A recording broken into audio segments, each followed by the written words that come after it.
आज के इस एपिसोड में हम बात करने वाले हैं कि खोए हुए ड्राइविंग लाइसेंस को कैसे प्राप्त करते हैं। ये वीडियो काफी इंपॉर्टेंट होने वाली है, तो एपिसोड में लास्ट तक बनी रहिए। वेलकम टू सीखो ऑफिशियल शो सरकारी सर्विसेज। अगर आपका ड्राइविंग लाइसेंस खो गया है, पुराना हो चुका है या फिर टूट गया है, तो ऐसी सिचुएशन में एक बार फिर से आपके ओरिजिनल पीवीसी कार्ड में ड्राइविंग लाइसेंस को प्राप्त करने के लिए आपको एक छोटा सा ऑनलाइन आवेदन करना होगा। कैसे आवेदन करेंगे, क्या क्या डॉक्यूमेंट्स लगेंगे और कितनी फीस लगेगी, इसकी कंप्लीट जानकारी आज आपको मिलने वाली है। तो चलिए एक बार करके देखते हैं। इसके लिए आप अपने मोबाइल फोन के गूगल पर टाइप करेंगे ड्राइविंग लाइसेंस। उसके बाद जो पहला लिंक आपको दिखाई देगा उस पर आप क्लिक कर देंगे। अब यहाँ पर आपको एक ऑप्शन मिलता है ड्राइवर्स लर्नर लाइसेंस। इसके नीचे मोर वाला ऑप्शन है, इस पर आप क्लिक करेंगे। अब यहाँ पर इस पेज पर आपको आपका स्टेट चूज करना पड़ेगा। जिस भी स्टेट से आप बिलोंग करते हैं तो उसके लिए सिलेक्ट स्टेट नेम वाले ऑप्शन पर क्लिक करेंगे तो आप अपने स्टेट को चूज कर लेंगे। उसके बाद अब आप देखेंगे ड्राइविंग लाइसेंस की सर्विसेज से रिलेटेड काफी सारे ऑप्शन यहाँ पर आपको देखने के लिए मिल जाते हैं, जिसमें यहाँ पर आप देखेंगे अप्लाई फॉर डुप्लीकेट डीएल लिखा हुआ, इस पर आप क्लिक करेंगे तो यहाँ पर आपको कंटिन्यू का बटन मिलेगा, इस पर आप क्लिक कर दीजिए। अब यहाँ पर आपको इस पेज पर आपका सबसे पहले आपका ड्राइविंग लाइसेंस का नंबर एंटर करना है। उसके बाद आप अपनी डेट ऑफ बर्थ को एंटर करेंगे एंड देन फाइनली इस कैप्चा कोड को यहाँ पे फिल करेंगे, टर्म्स एंड कंडीशन को एक्सेप्ट करेंगे। उसके नीचे आप देखेंगे गेट डीएल डिटेल्स लिखा हुआ है, इस पर आप क्लिक कर दीजिए। अब आप देखेंगे आपके मोबाइल फोन के स्क्रीन पर आपकी पर्सनल डिटेल्स यहाँ पे शो हो चुकी हैं। अब स्क्रीन को थोड़ा सा ऊपर के साइड में स्क्रॉल करेंगे तो यहाँ पर आपको देखने के लिए मिलेगा confirm that the above driving licence details are mine. Select वाले ऑप्शन पर क्लिक करेंगे तो यस को चूज कर लेंगे। उसके बाद अब यहाँ पर आपका area pin code number enter करेंगे। अब यहाँ पर आप प्रोसीड कर देंगे। अब स्क्रीन को थोड़ा सा ऊपर की साइड में स्क्रॉल करेंगे तो यहाँ पर आपको अब ब्लड ग्रुप सिलेक्ट करना होगा कि आपका क्या ब्लड ग्रुप है। तो यहाँ पर आप सिलेक्ट वाले ऑप्शन को चूज करेंगे। अगर आपको आपके ब्लड ग्रुप के बारे में पता है तो आप उस ऑप्शन को चूज कर लेंगे, अदरवाइज आप यहाँ पे अननोन वाले ऑप्शन को चूज करेंगे। उसके बाद आप स्क्रीन को थोड़ा सा ऊपर की साइड में स्क्रॉल करेंगे तो यहाँ पर आपको आपके एड्रेस में जितनी भी डिटेल्स ब्लैंक है वो सारी कुछ आपको फिल करनी होंगी। अब स्क्रीन को थोड़ा सा ऊपर की साइड में स्क्रॉल करके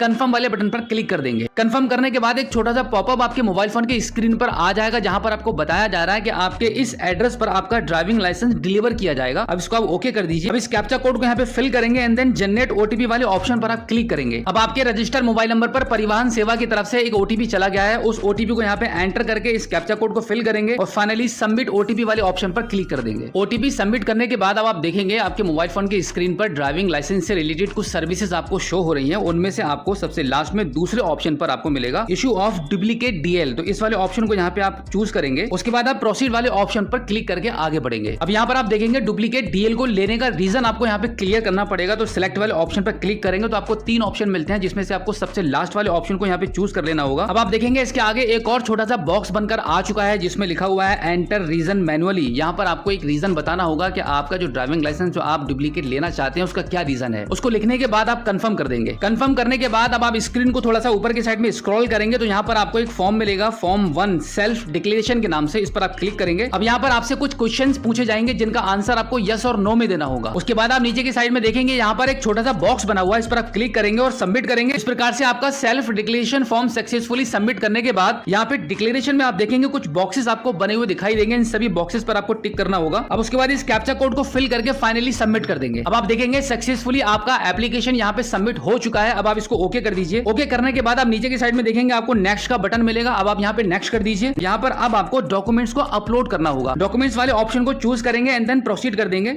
स्क्रीन को थोड़ा सा ऊपर की साइड में स्क्रॉल करेंगे तो यहाँ पर आपको रिक्वायर्ड डॉक्यूमेंट्स का ऑप्शन मिलेगा। डॉक्यूमेंट्स के नीचे सिलेक्ट वाले ऑप्शन पर क्लिक करेंगे। यहाँ पर एफआईआर वाले ऑप्शन को चूज कर लेंगे। अब यहाँ पर मैं आपको बता दूं कि अगर आपका कभी भी कोई भी ड्राइविंग लाइसेंस खो जाता है तो उसके लिए यहाँ पर आपको एक एफआईआर की कॉपी लगानी पड़ती है। अब उसके बाद आपको नेक्स्ट ऑप्शन मिलता है प्रूफ्स के नाम से। सिलेक्ट वाले ऑप्शन पर क्लिक करेंगे और एफआईआर वाले ऑप्शन को चूज कर लेंगे। अब यहाँ पर आपको चूज फाइल वाले ऑप्शन पर क्लिक करके आपके एफआईआर कॉपी को यहाँ पे अपलोड करेंगे। अब नेक्स्ट कर दीजिए। नेक्स्ट करने के बाद अब यहाँ पर आप इस कैप्चा कोड को फिल करेंगे और सबमिट कर देंगे। सबमिट करने के बाद अब आप स्क्रीन को थोड़ा सा ऊपर की साइड में स्क्रॉल करेंगे। अब यहाँ पर आपको आपका फोटो और सिग्नेचर अपलोड करना होगा। इसके लिए प्रोसीड वाले बटन पर क्लिक करेंगे। स्क्रीन को थोड़ा सा ऊपर की साइड में स्क्रॉल करेंगे तो यहाँ पर आपको फोटो और सिग्नेचर को अपलोड करने का ऑप्शन मिलेगा। तो यहाँ पर आप ब्राउज वाले ऑप्शन पर क्लिक करके फोटो और सिग्नेचर को अपलोड कर लेंगे। फोटो और सिग्नेचर को अपलोड करने के बाद अब यहाँ पर आप देखेंगे अपलोड एंड व्यू फाइल्स का ऑप्शन मिलेगा, इस पर आप क्लिक करेंगे। तो अब आप देखेंगे कुछ इस प्रकार से आपका फोटो और सिग्नेचर जो अभी आपने अपलोड किया है आपको शो होगा। अब स्क्रीन को थोड़ा सा ऊपर की साइड में स्क्रॉल करेंगे तो यहाँ पर आपको लास्ट में ऑप्शन मिलता है सेव फोटो और सिग्नेचर इमेज फाइल पर क्लिक करेंगे। अब ओके कर दीजिए। ओके करने के बाद अब आप फाइनली नेक्स्ट वाले बटन पर क्लिक करेंगे। अब इस कैप्चा कोड को यहाँ पे फिल करके सबमिट कर दीजिए। सबमिट करने के बाद अब आप स्क्रीन को थोड़ा सा ऊपर की साइड में स्क्रॉल करेंगे तो अब यहाँ पर आपको फाइनली पेमेंट करनी होगी। पेमेंट के लिए प्रोसीड वाले बटन पर क्लिक करेंगे। अब स्क्रीन को थोड़ा सा ऊपर की साइड में स्क्रॉल करेंगे तो यहाँ पर आपको पेमेंट गेटवे का ऑप्शन मिल जाएगा। उससे पहले आप देखेंगे यहाँ पे आपको जो फीस पे करनी है वो यहाँ पर लिखी हुई आ रही है 600 रुपए का अमाउंट यहाँ पे डुप्लीकेट लाइसेंस को जारी कराने के लिए आपको देना होगा। अब यहाँ पर पेमेंट गेटवे के ऑप्शन पर आप सिलेक्ट वाले ऑप्शन पर क्लिक करेंगे तो यहाँ पर कॉमन पीजीआई आपको लिखा हुआ आएगा, उसको आप सिलेक्ट कर लेंगे। अब इस कैप्चा कोड को यहाँ पे फिल करके पे नाउ वाले ऑप्शन पर आप क्लिक करेंगे। अब यहाँ पर आपको पेमेंट करने के लिए मल्टीपल ऑप्शंस मिल जाते हैं, जैसे कि अगर आपके पास स्टेट बैंक ऑफ इंडिया का नेट बैंकिंग है तो उसके माध्यम से कर सकते हैं, डेबिट कार्ड के थ्रू कर सकते हैं। अगर आपके पास किसी अदर बैंक का भी नेट बैंकिंग या डेबिट कार्ड है तो वैसे भी कर सकते हैं। तो यहाँ पर हम कार्ड्स पेमेंट वाले ऑप्शन में अदर बैंक डेबिट कार्ड वाले ऑप्शन को चूज कर लेते हैं। अब इसको यहाँ पे कंफर्म कर देते हैं। कंफर्म करने के बाद एक बार फिर से आपको यहाँ पे कंफर्म करना होगा। अब यहाँ पर आपको आपकी डेबिट कार्ड्स की डिटेल्स को फिल करके पे वाले ऑप्शन पर क्लिक करना होगा। अब आप देखेंगे यहाँ पर आपकी पेमेंट सक्सेसफुली डन हो चुकी है। अब यहाँ पर आपको लास्ट में click here for print receipt वाला ऑप्शन मिलेगा, इस पर आप क्लिक कर दीजिए। अब आप स्क्रीन पर देखेंगे आपकी पेमेंट की जो रिसिप्ट है वो आपके मोबाइल फोन की स्क्रीन पर ओपन हो चुकी है। अब आप इसका कहीं से भी एक प्रिंट आउट निकलवा सकते हैं। इतना प्रोसेस करने के बाद अब यहाँ पर आपको अपॉइंटमेंट बुक करनी होगी। अब यहाँ पर आपके अपॉइंटमेंट को बुक करने के लिए एक बार फिर से परिवहन.gov.in के वेबसाइट पर आएंगे। यहाँ पर आप देखेंगे ड्राइवर्स लर्नर लाइसेंस लिखा हुआ है, मोर वाले ऑप्शन पर क्लिक करेंगे। अब स्क्रीन को थोड़ा सा ऊपर की साइड में स्क्रॉल करेंगे तो सबसे लास्ट में यहाँ पर आपको एक ऑप्शन मिलता है अपॉइंटमेंट, तो इस पर आप क्लिक कर दीजिए। अब यहाँ पर आप ऊपर की साइड में देखेंगे व्हाइट कलर में 3 लाइंस बनी हुई हैं, इस पर आप क्लिक करेंगे तो यहाँ पर आपको स्लॉट बुकिंग वाला ऑप्शन मिलता है, इस पर आप क्लिक करेंगे तो यहाँ पर आप देखेंगे यहाँ पे कुछ ऑप्शंस आपको दिखाई जा रहे हैं, लेकिन इनमें से आपको LL/DL सर्विस स्लॉट बुकिंग वाले ऑप्शन पर क्लिक करना है। इस पर क्लिक करने के बाद अब यहाँ पर आपको आपका एप्लीकेशन नंबर जो कि आपकी पेमेंट स्लिप पर आपको मिल जाएगा and then date of birth यहाँ पे आप एंटर करेंगे। उसके बाद इस कैप्चा कोड को यहाँ पे फिल करके सबमिट कर देंगे। सबमिट करने के बाद अब आप स्क्रीन को ऊपर की साइड में स्क्रॉल करेंगे तो सबसे लास्ट में आप देखेंगे प्रोसीड टू बुक का ऑप्शन मिलेगा, इस पर आप क्लिक कर दीजिए। क्लिक करने के बाद अब यहाँ पर आप देखेंगे अपॉइंटमेंट को बुक करने के लिए आपका कैलेंडर ओपन हो चुका है। इसमें आपको ग्रीन कलर में जो डेट्स आपको दिखाई दे रही हैं वो स्लॉट अवेलेबल है, उनमें से आप किसी भी डेट को चूज कर सकते हैं। तो यहाँ पर हम डेट को चूज कर लेते हैं। डेट चूज करने के बाद अब यहाँ पर टाइम स्लॉट का ऑप्शन आ जाएगा। यहाँ पर आपको 3 ऑप्शन मिल रहे हैं टाइमिंग के, जिसमें से किसी एक ऑप्शन को आपको चूज करना होगा। उसके बाद बुक स्लॉट वाले ऑप्शन पर क्लिक करेंगे। यहाँ पर आप नीचे की साइड में देखेंगे सेव एज PDF लिखा हुआ है, इस पर आप क्लिक कर देंगे। तो इस प्रकार से आपके मोबाइल फोन की स्क्रीन पर आपकी अपॉइंटमेंट स्लिप डाउनलोड हो जाएगी। अब आपको एक बार आपके RTO ऑफिस जाना होगा ये सभी डॉक्यूमेंट्स को जमा करने के लिए। डॉक्यूमेंट्स में आपका आधार कार्ड, आपका ड्राइविंग लाइसेंस की फोटो कॉपी, आपके ड्राइविंग लाइसेंस के खोने पर जो आपने FIR की होती है उसकी कॉपी, ये सभी डॉक्यूमेंट्स आपको RTO ऑफिस में जमा करने होंगे। उसके बाद 7 डेज के अंदर आपका ड्राइविंग लाइसेंस आपके घर के एड्रेस पर भेज दिया जाएगा। सो आई होप आप अच्छे से समझ गए होंगे कि खोए हुए ड्राइविंग लाइसेंस को कैसे प्राप्त करते हैं और इसका क्या प्रोसेस है। अगर आपका अभी भी कोई सवाल है तो इस एपिसोड के एंड में आप हमें फीडबैक के माध्यम से बता सकते हैं।